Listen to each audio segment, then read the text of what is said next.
Galileu foi perseguido pela Igreja pelas suas teses científicas. Afinal de contas, o que foi o caso Galileu? Bom, Galileu Galilei nasceu em 1564, recebeu uma formação universitária tradicional na Universidade de Pisa e se dedicou desde cedo às matemáticas e à física. Ele se revelou um engenheiro muito capaz, inventou a balança hidrostática, elaborou teoremas notáveis sobre a gravidade e foi nomeado em 1562 para a Universidade de Pádua, onde ensinou geometria, mecânica, astronomia, formulou a lei sobre a queda dos corpos e descobriu o que seria nomeado depois o princípio da inércia. Era um personagem bastante importante nas discussões científicas, até mesmo dentro das instituições católicas entre os séculos XVI e XVII. A data que nós podemos considerar o marco inicial das discussões que englobam o caso Galileu talvez seja 1604, ano em que apareceu no céu uma nova estrela que não cabia no sistema aristotélico e fez Galileu interrogar-se sobre o sistema cosmológico até então, que permitia até então se dar conta, interpretar, identificar os movimentos dos astros. Ele começou a refletir, aperfeiçoou a luneta, pesquisou e apresentou o fruto das suas observações ao público erudito, científico, no ano de 1610, na sua obra em latim Siderus Nuntius, o mensageiro celeste. O pensamento de Galileu expresso nessa obra e em tantas outras partes é um desdobramento do pensamento de Copérnico, um cônego polonês que em 1530, ou seja, décadas antes, apresentara a sua teoria de que os planetas giram em torno do Sol e que a Terra não seria o centro do cosmos. Bom, todas essas pesquisas significavam que Galileu era um ateu? Não, muito ao contrário, ele era um católico sincero, ao que tudo indica, e grande parte do caso Galileu repousa sobre a vontade dele de colocar os seus talentos e as suas descobertas a serviço da Igreja. Inclusive, ele tinha muitos apoios importantes dentro da Igreja. As primeiras reações à sua obra foram entusiasmadas entre os cientistas, é claro, como Kepler, mas também entre os cientistas católicos, como os sábios jesuítas da época, Clavius e Grimberger. Todos aplaudiram as descobertas de Galileu. O cardeal Barberini, futuro Urbano VIII, era um admirador da sua obra. O Papa Paulo V apreciava Galilei. O Colégio Romano, que era o coração da obra universitária dos jesuítas, organizou, naquela época, uma recepção solene para Galileu, que pareceu como que a aceitação, ao menos no âmbito da discussão, das teses astronômicas de Galileu. Então, durante muito tempo, ele foi muito aplaudido dentro da Igreja. Quando as coisas começaram a se complicar, no ano de 1611, naquele ano, o florentino Ludovico delle Colombe escreveu um texto chamado Contra o Movimento da Terra, contra a ideia de que a Terra gira, utilizando para fundamentar a sua ideia textos tirados da Escritura, textos do Antigo Testamento, principalmente pelos quais, através dos quais parece que nas quais dá-se entender que os astros giram em torno da Terra. Galileu, que era um polemista entusiasmado, um homem que disputava ardentemente, se lançou na batalha. Só que ele poderia defender as suas teses se entrincheirando apenas no campo científico, deixando os teólogos, deixando aos exegetas o cuidado de resolver a dificuldade ali da aparente oposição entre a sua tese e as passagens do Antigo Testamento. Mas não. Na verdade, ele preferiu seguir o adversário no campo da exegese da Escritura.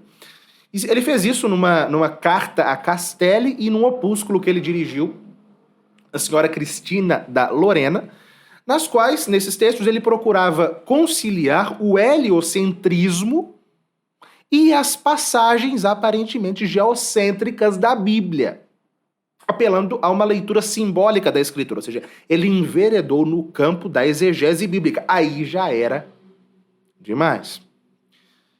Passaram-se alguns anos. No dia 1º de fevereiro de 1616, a questão foi levada à Congregação do Santo Ofício, em Roma. Ocasião em que 11 teólogos, consultores do Santo Ofício, examinaram certas proposições de Copérnico sobre o heliocentrismo no âmbito daquelas discussões que relacionavam essa questão a passagens da Escritura e condenaram algumas teses de Copérnico, mas não citaram nominalmente Galileu, protegido que ele era pelo grande cardeal Belarmino, São Roberto Belarmino. Vejam, a questão que estava em jogo ali não era tanto as teses científicas do heliocentrismo ou geocentrismo, mas, sobretudo, a interpretação devida da Escritura. Vejam o ano 1616, estamos ali às vésperas da Guerra dos 30 Anos, que oporia católicos e protestantes. Vejam, poderia a Santa Sé admitir uma relativização dentro das fileiras católicas da literalidade da Bíblia sem abrir um flanco considerável para os protestantes? Não, por isso que a Santa Sé, naquele momento histórico, percebeu que era necessário firmar posição nesse sentido. Mas, como eu disse, Galileu não foi citado nessa condenação. O Papa Paulo V, que era o Papa reinante na época, até mesmo recebeu Galileu em audiência logo depois e disse para ele não temer os caluniadores, que reconhecia a retidão de intenções de Galileu, e ele não foi mais perturbado. Depois desses acontecimentos, Galileu voltou a Florença, retomou o curso dos seus trabalhos e pôde continuar durante 16 anos as suas discussões, as suas pesquisas, sem ser perturbado. Tanto que na controvérsia sobre os cometas, de 1618 a 1619, ele humilhou o padre Grassi, que defendia a realidade desses objetos celestes, que são a realidade deles, que são os cometas. Em 1623, Galileu publicou o Il Saggiatore, na qual ele defendeu as teses condenadas de Copérnico sem que ninguém o objetasse. Então, durante anos, ele pôde continuar com seus estudos, publicamente, mas as coisas se tornaram complicadas, de fato, para ele apenas em 1632. Naquele ano, ele publicou o Diálogo sobre os dois maiores sistemas do mundo, no qual ele defendia o heliocentrismo. Essa obra veio com o imprimatur, ou seja, a autorização para se imprimir, do inquisidor de Florença e de Monsenhor Riccardi, que era mestre do Sacro Palácio, o encarregado de velar pela publicação de todos os livros que se editavam em Roma. Monsenhor Riccardi concedeu o seu imprimato com a condição de que Galileu incluísse na obra um prefácio e uma conclusão, indicando que o sistema heliocêntrico ali era defendido como uma hipótese. Era somente isso que a igreja exigia dele, que ele defendesse a sua tese como uma hipótese. Galileu escreveu o tal prefácio e a tal conclusão, mas de um modo que parecia troça. Em certa passagem, pareceu mesmo que ele ridicularizava o Papa, então Urbano VIII. No final das contas, neste livro, ele apresentava o sistema heliocêntrico não como uma hipótese, nem sequer como uma hipótese muito plausível, mas como um fato, sem poder prová-lo, sem ter condições de provar. Os teólogos do Santo Ofício, percebendo as consequências que isso traria para a exegese da Escritura, como se viu em 1616, decidiram citar novamente Galileu. Ele se encontrava em Florença, adiou várias vezes, diferiu várias vezes a sua viagem para Roma sob pretexto de doença, até que ele foi, pôs-se a caminho e chegou a Roma em 16 de fevereiro de 1633. Ali deu-se o célebre julgamento, ele foi julgado, ele abjurou as suas teses, recebeu como punição prisão domiciliar, foi acolhido pelo arcebispo de Siena, viveu durante alguns anos, consagrando o restante da sua vida à ciência, morreu em 1642 com a bênção do Papa Urbano VIII. O Papa Urbano VIII deu-lhe sua bênção antes dele morrer. Nessa história toda, o problema era o heliocentrismo em si, ou seja, não se poderia discutir o heliocentrismo? Não. O heliocentrismo já era discutido em certas universidades europeias desde a Idade Média. Copérnico formulara a sua hipótese heliocêntrica, apresentara a sua hipótese em 1530, 100 anos antes da condenação de Galileu. Ou seja, o tema em si mesmo era discutido. Ele se tornou um problema quando?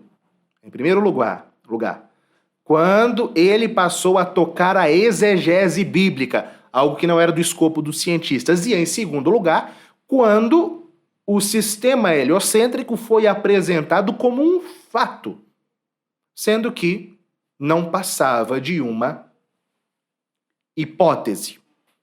Ou seja, no caso Galileu, estão implicadas questões e sutilezas que vão muito além da condenação ou da afirmação de uma determinada tese científica.